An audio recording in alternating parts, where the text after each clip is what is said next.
seems like everyone is talking about artificial intelligence. In this session, we'll hear what AI can do for vibration analysis and what we need it to do. Use the chat button to ask any questions you may have, and our experts will be on hand to answer them when the session is finished. Here's Richard Pratt from Cornerstone, an Emerson Impact Partner. Good afternoon. I'd like to thank you guys for making the long trek over here from lunch. Our session is using vibration analysis, or using artificial intelligence in vibration analysis. My name is Rich Pratt. I am a reliability management engineer with Cornerstone Controls. I'm also a lifecycle services engineer with Cornerstone Controls, a reliability account manager with Cornerstone Controls, and wherever Cornerstone Controls needs me to do. I started doing vibration in 1990 in the U.S. Navy with the CSI 2110, and I've been involved in vibration ever since. I consider myself a recovering vibration analyst because what I've learned, especially in the last 10 years, is so much of what I was taught on vibration analysis, so much of what I learned both in training and in practice was really just a small sliver of the capabilities of vibration data. And I've sort of become an advocate to get out of the rote mindset and move on to where we can really see value. So Cornerstone Controls is the Emerson Impact Partner that includes parts of states. So I figured the easiest way to explain that would be to show you a map. And we're going to talk about vibration analysis and artificial intelligence. So what is artificial intelligence? We're hearing about it, we're seeing it a lot. It's popping up in pop culture, in the news. They're now talking about AI creating music. The most important thing to understand as AI is this quote by Michael I. Jordan, who's with the University of California, Berkeley, and one of the leaders in the field of artificial intelligence. And that's the idea that we don't have what people are talking about, but people are talking like we do. There's a lot of implied capabilities in AI that isn't there yet. And a lot of times it's not there because we don't really need it. So I got harassed by one of my coworkers for including the definition of AI, but I think it's important because so many times we throw the word around without defining it. And the big thing is it mimics the problem-solving and decision-making capabilities of the human mind. The key factor on that is that it can take in a lot more data than we can easily process. And AI is something we're doing every day, whether we realize it or not. It's making things easier for us. It's making things more convenient. And one of the things I want to talk about is the dreaded algorithm. It seems like that's always thrown around when we complain about ads. We complain about what we're seeing in our news feed, what music, what videos are being recommended. And I want to talk about the YouTube algorithm, because I use YouTube a lot. I'm actually surprised when I realize that I'm using it for work. I found great machine videos. I was out with 3 of my friends and my smartphone changing the canopy on my camper using videos I found on YouTube. And YouTube has a great algorithm. It will make recommendations on channels that you would watch based on your history.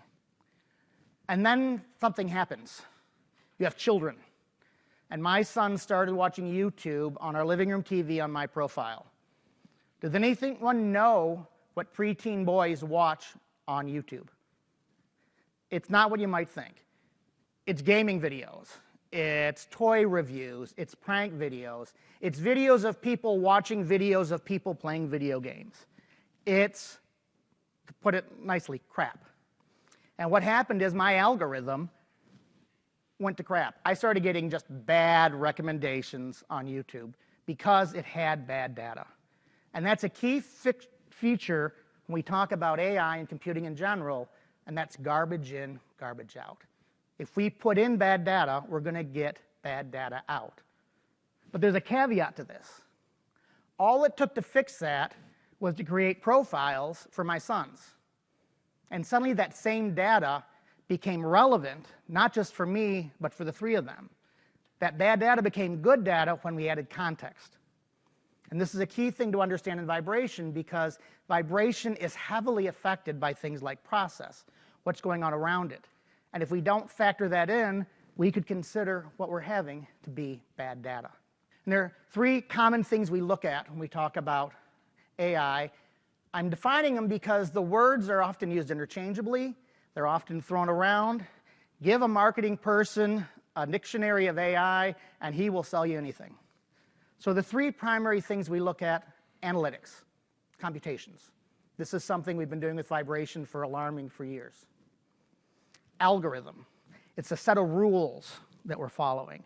The algorithm at YouTube is we've determined that people who like videos by creator A likes videos by creator B. If only we had a book of rules for vibration, something that told us what those rules would be. And then machine learning. Machine learning is about looking at these massive amounts of data and finding patterns. And an analyst will say, that's what I do. I look at a spectrum, I look at a waveform, and I identify these patterns to detect a fault.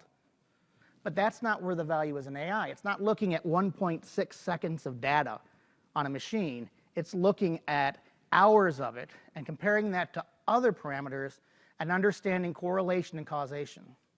What things will affect the vibration in the process? What can we do to maximize what we're doing? And these are the three things we focus on with vibration and AI. So the next question is, what is vibration analysis? It's about determining problems, determining how healthy those machines are, looking at fault, severity, and corrective actions. Traditionally, when we talk about vibration analysis, it's a maintenance function. Maintenance is looking to understand what's wrong and what they can do to fix it. So where does AI fit? Wouldn't it be great if there was a system out there that could take this vibration data and it could go through, extract all these features, and spit out a fault? That's what an analyst wants is AI, right? Second training class I took when I went to work for CSI in 1994 was Inspector 2, a rule-based expert system. 94 was DOS-based master trend, and it was Inspector 2, second generation artificial intelligence system. Similarly, with getting statistical alarms, AutoStat has been around for 30 years. But they take a lot of work. They take a lot of machine knowledge. They take a lot of time to set that up, and oftentimes that's what we don't have to do it. So the question is, if we have this already, why are we talking about AI as being such a great thing? There's questions whether Henry Ford actually said this, but it fits along with a lot of validated quotes he has said. And this is what we run into with technology. One of the big adopters of technology during COVID was churches. They needed to get online, and they needed to get online fast. And I am the sound IT guy for my church, and suddenly I found myself the sound IT video live stream guy for my church. And looking at the church in the same denomination the next town over, that second Sunday after the shutdown, at 11 o'clock when their worship service will start, they posted a video on Facebook. And that video was a traditional worship service like they would have had the week before. The pastor was in his robes, the organist was up there playing with the lyrics going across the screen, and it looked just like their previous worship. And as I watched that video, all I could think of, wow, that was a lot of work.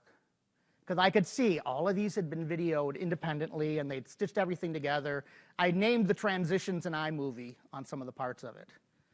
Our church didn't do that. Our pastor is a second career pastor, and his first career was technology and technology training.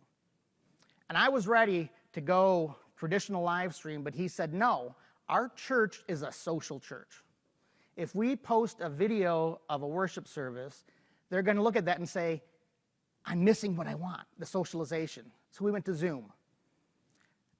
I wasn't sure how well this would go, but the first thing he did made sense. He moved worship from Sunday morning to Saturday afternoon. So he changed the expectations. And it sucked for the first month. I do remote support. I've dealt with customers working them through. I spent hours on the phone with seniors getting them to connect to Zoom. I wrote procedures for every kind of device imaginable. But after that month, it was easy for us. Worship went in, it was quick. We delivered all the elements we had before, but in a different form. And we focused on what was really important. That other church kept delivering their old worship style, and they were fighting the technology to put together that perfect thing that they'd had before. They weren't embracing the technology and adjusting to it. They were trying to force the technology to develop or to deliver what they were used to getting. And that's what we see with new technology. Here's a new technology. How do I make it do exactly what I was doing before? And for an analyst, we want fault, severity, recommended time to perform. That's not the value in AI. And we'll talk about that. So what is traditional vibration analysis? Most of you might have seen the PF curve. This is a common thing we use when we talk about condition monitoring. So you have potential failure, an incipient event. And then the health of the machine decreases as time progresses until you have that failure. And what we do is we throw technology at it to detect that failure as close to the incipient stage as possible, because then we have time to react. And I'm going to use that word purposefully because vibration analysis, as we do it, is reactive. We are waiting for the fault to start so we can diagnose it. Now, there's value in this. Traditionally, what will happen is the analyst will detect the problem. He'll say, hey, here's the fault, my recommended action. Maintenance goes out, they fix it, and then they wait for the next failure. And we can calculate a cost to that, the cost of the catastrophic failure as opposed to the cost of a planned repair. So we know that save we did saved us X number of dollars. We summed it up at the end of the year. Here's our value. If we talk about vibration analysis with reliability, we look at something like a DIPF curve. So we still have this potential for failure, but we have things to the left of it which affect that failure occurring, and things to the right of it to detect it. So we still have our vibration analysis out here, but here, when we detect something with vibration analysis and we do the corrective action, we don't stop there. We do root cause failure analysis. We identify the cause of the failure, and out here in defect elimination, we correct it. Why did the bearing fail? Is it the right bearing for the application? Was it over-lubricated? Was it under-lubricated? Did we use the wrong lubrication? We identify the cause, we prevent it, and then the failure doesn't repeat. So what we do out here to the right affects the mean time between failure. To the left, mean time between repair. And this is great unless you're tracking your value based on the faults you detect. And then suddenly, you've corrected those faults, the faults aren't happening. I've seen a lot of world-class vibration programs fail because they were using a cost-benefit model, and when they stopped finding faults, they stopped showing value. And one of the things I've heard is that the secret is cost-benefit isn't the right metric. You need to tie that route vibration to shareholder value and make it really high so they will understand why there's value in it. And I'm going to create a heresy. I'm going to say the reason you can't justify it, it's not justified. Why are we going out and collecting data monthly on a piece of equipment that isn't going to fail? There's no real value in that. So what do we do to prevent the backslide that happens when these vibration programs lose funding? There are a couple of things we can do. One of them is right there. It's called operate for reliability. Equipment just doesn't fail. If it's properly installed, properly maintained, it should last to end of life. What happens is there are a lot of operational conditions that can contribute to component failure. And that's something we can monitor with vibration. We can also, by doing a lower cost monitoring solution, identify when to put the analyst in the field with the portable analyzer to collect data to determine if we've got a serious failure. So when we talk about traditional vibration analysis, there is one key thing one key point I want to make. Everything's based on route. It's based on the portable analyzer. When I started doing vibration, I had a CSI 2110, which has 320K of memory. It was advertised as storing 80 3200 line spectrum. No waveform, because we didn't store waveform back then, because our best practices were based around the limitations of the analyzer. So we relied very heavily on trending and alarming. We would store spectrum if we had an alarm. And if we stored spectrum, we didn't store high-resolution spectrum, and we never stored waveform. Now, the 2140 has 1 gigabyte of onboard storage, and you can put an SD card in there and expand that almost infinitely. So what are our best practices based on now? They're based on our current limitation. What is the biggest limitation you have at your plant? Who wants to guess? Exactly. So our goal with our best practices now is to get the data as fast and as easy as possible. With a 2140 and a triaxial accelerometer, I can take a horizontal, vertical, and axial and peak view in the amount of time it took me to take a single reading with a 2110. And that's a good thing, except for a simple four-bearing machine, we now have 16 high-resolution spectrum and waveform that we need to figure out what we're going to do with it. They're statistical alarming, but I'll be honest, I know very few analysts who trust their alarms. It's just the nature of the beast. It takes a lot of time, a lot of energy, and we don't normally budget the time for that sort of data management. Now, the second most important aspect on route is that the analyst is a pre-filter. The person going out to collect vibration data, if they're properly trained, is going to pre-filter that data by collecting it under repeatable and trendable conditions. That's a key feature of route vibration. We want data collected under the same conditions every time. Now, that can be an issue. This is a case at a customer site of mine. They asked me in because they just installed a large online system, and the analyst responsible for the online system was convinced that the system was collecting bad data. And this is one of the trends he showed me. And what this is a compressor that's being monitored with at this time, I think with a 4500.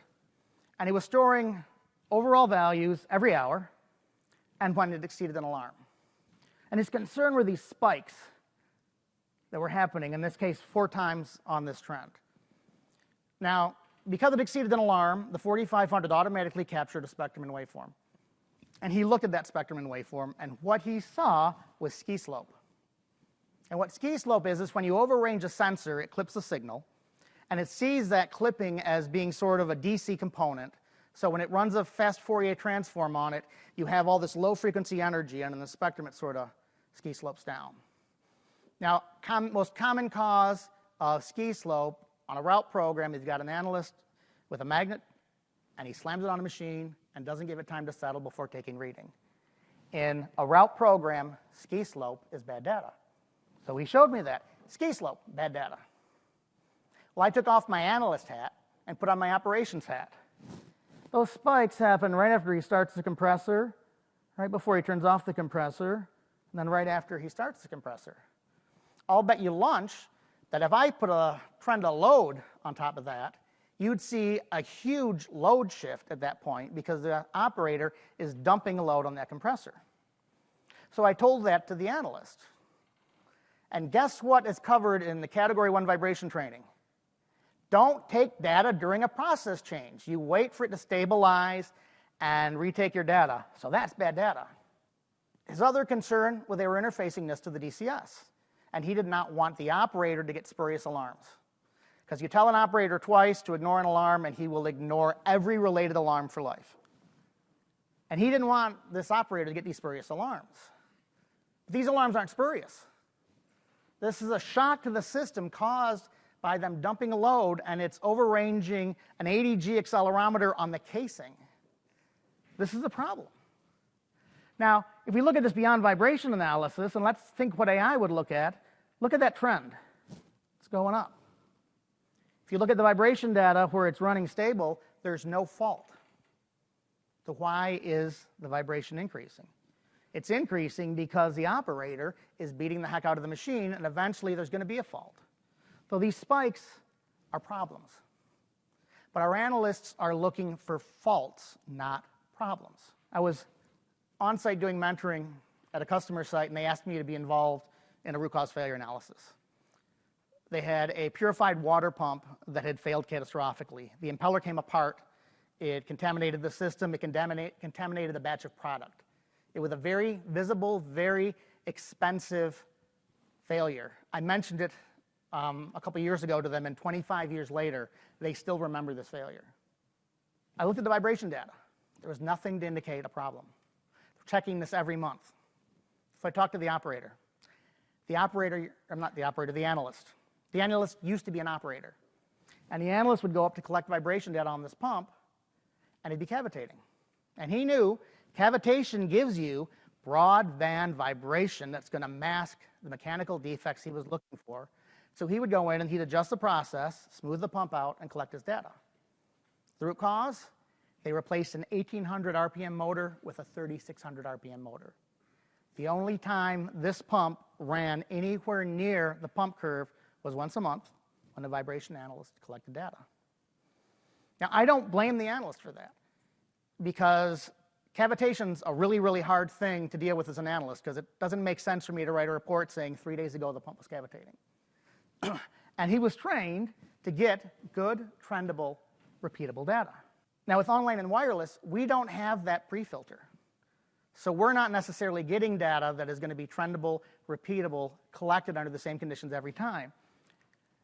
And there's value in that. We're monitoring it during a startup cycle. We're monitoring it during a flush cycle. We're monitoring it during times when it's very easy to beat up that equipment. And that is a great opportunity for AI, because we're not necessarily going to be monitoring it. And I'll be honest with you, operators, if they're in a startup cycle, oh yeah, we're going to cut out all the alarms because we're not in normal operation. So we might not be able to monitor it 24/7, but AI can. And AI can identify what's going on, and you can adjust the way they do a startup, adjust their flush cycle, so you can avoid these damaging conditions. I'm not saying we get rid of route monitoring, because traditional vibration still provides value. But as we're running out of the 10 analysts on our team and we're down to 3 or 4, it makes sense to shift from having them out there collecting data all the time to actually reviewing data and focusing where it matters and addressing those problems, the process issues that are going to lead to the actual faults. So let's talk about some of the applications. So the big difference between when I started with CSI in 1994 and now is the volume of data we're collecting. It used to be, and I've been working with the software since DOS Master Trend, the only time you would ever hit the old 2 gig limit on a database was with an online system. Now we've still got some customers running 571, which has a 2 gig limit, and they regularly hit that limit because they're collecting so much data.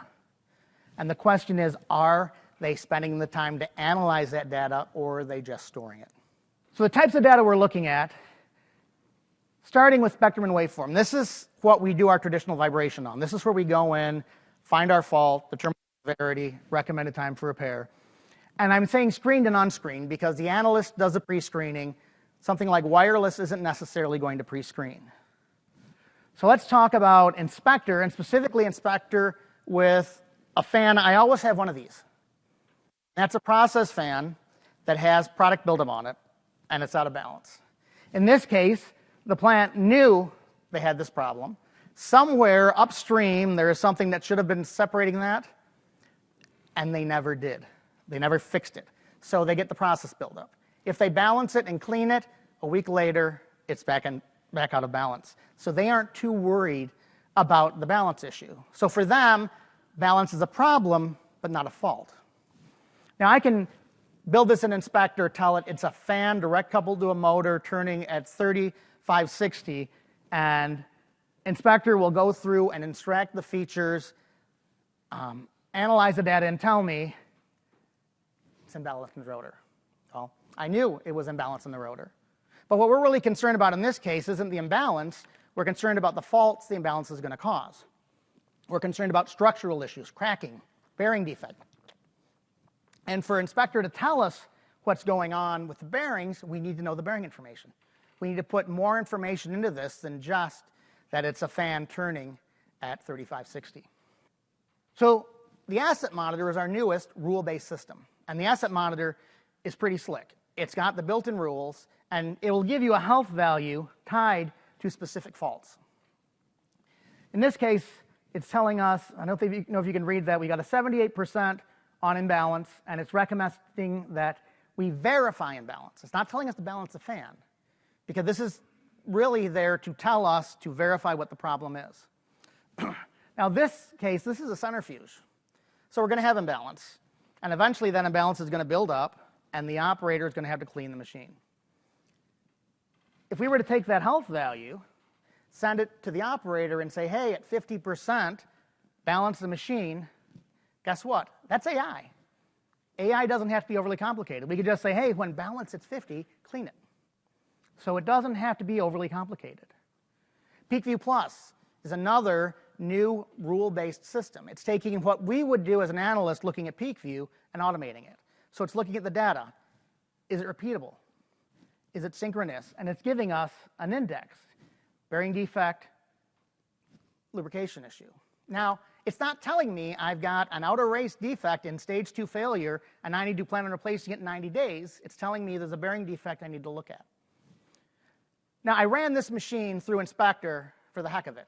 It wasn't well configured, but you'll notice something here on Inspector, significant impacting in equipment. Has anyone here ever worked with Inspector? Significant impacting in equipment is sort of a running joke with people who use Inspector, because that's sort of the, I don't know what it is, but it's getting worse.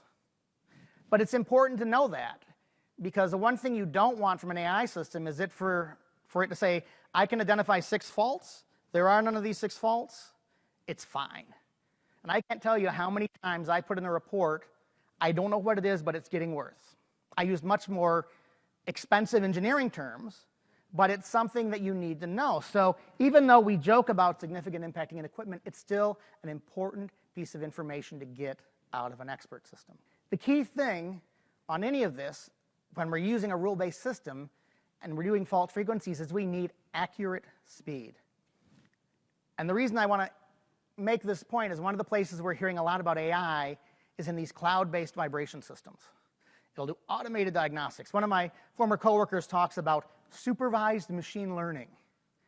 But the fact of the matter is, if you don't have accurate speed on a variable speed machine, you've got bad data.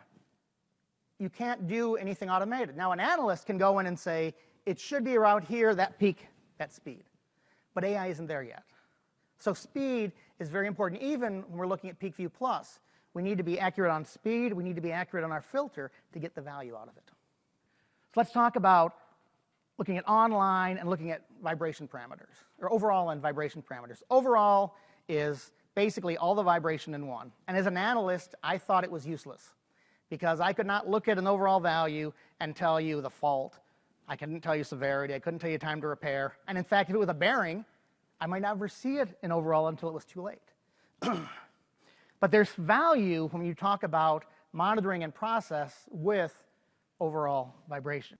So this is looking at traditional statistics from a portable analyzer, running it through AutoStat. So what we can see is this relatively smooth trend, and the AutoStat is spitting out this probability distribution, and we've got a normal distribution. The data is repeatable, it's in control. So we can very easily use that to calculate statistical alarms. Now look at this. This is a compressor collected with an online system. That is not in control. That's all over the place. But if we look at spectrum and waveform collected at the peaks and at the lows, we can see that it's still good data. Now you can't really tell on this slide, but this data here is about 10 times the scale of the one on the right. And what we've got is a high load condition and a low load condition. Now this was taken with a 6500, so I could very easily put in a predicate saying, I want you to store high load data here and low load data here, and then we can have good alarm levels. Because if we took all of it in, our alarms would be too high for the low load condition and too low for the high load condition. Even better, if we were to correlate where vibration and load went throughout the entire process, we could get flagged when it starts to not follow the way it should be. We're seeing high vibration at low load, or suddenly we're not seeing vibration track load. Why? That's something we would need to look at. Back to our the case we talked about earlier, we haven't exceeded the high alarm yet, and we probably will in 30 days. Now, when we talk about statistics traditionally, we're looking at setting static alarm levels. But there are other statistical models we could apply. So instead of waiting for that alarm to exceed the level, we could say, hey, based on the rate of change, we've got something coming up that you need to look at. So we don't need to limit ourselves to high, high, high, high, high, high. We can actually look at other aspects of the vibration data and say, when do we need to do something? So this is one of the first cases I ever had with a head scratcher.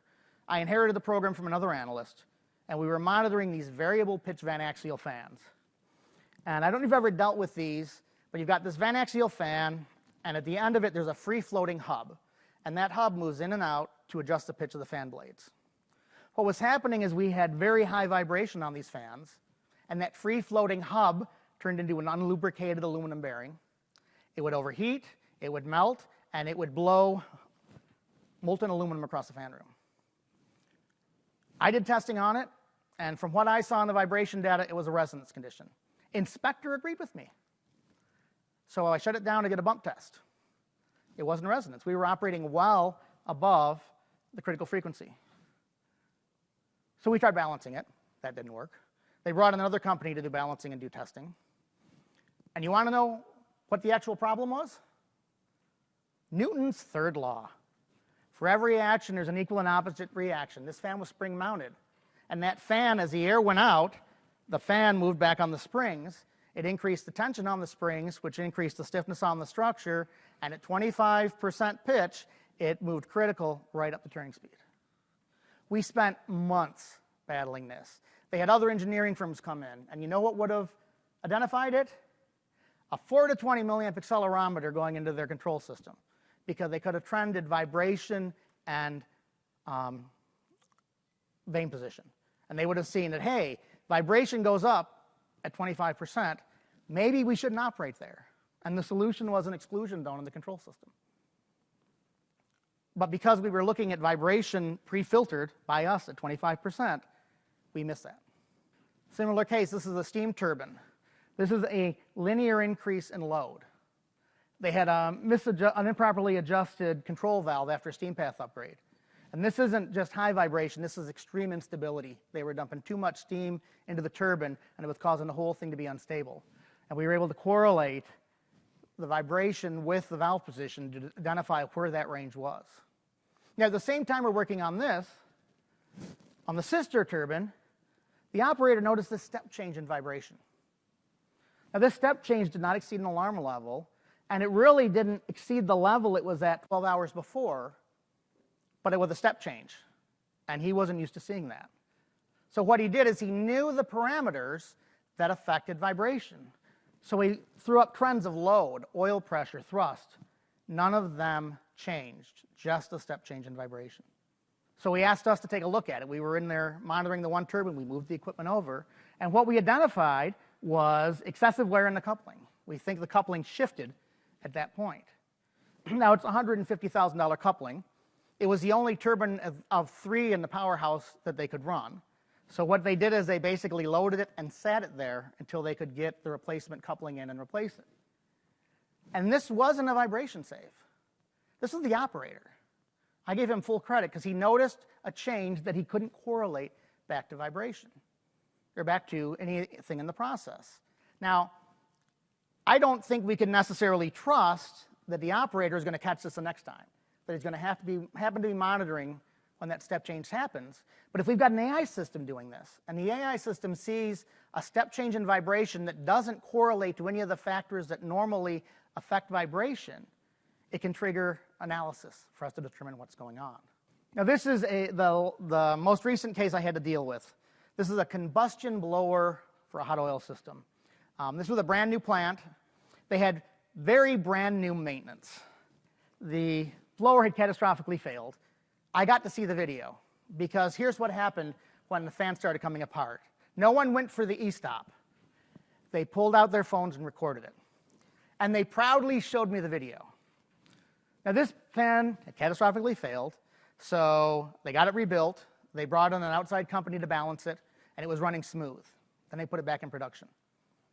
Started vibrating again. Now, the analyst was very green, and unfortunately, he was one of those green analysts who doesn't like to acknowledge that he doesn't know what he's talking about in some cases. So I was on site tuning their online system, and he asked me if I'd take a look at the data.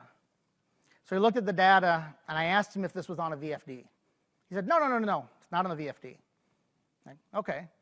Turning speed's 47 hertz for some unknown reason. I said, let's go out and take a look at the fan.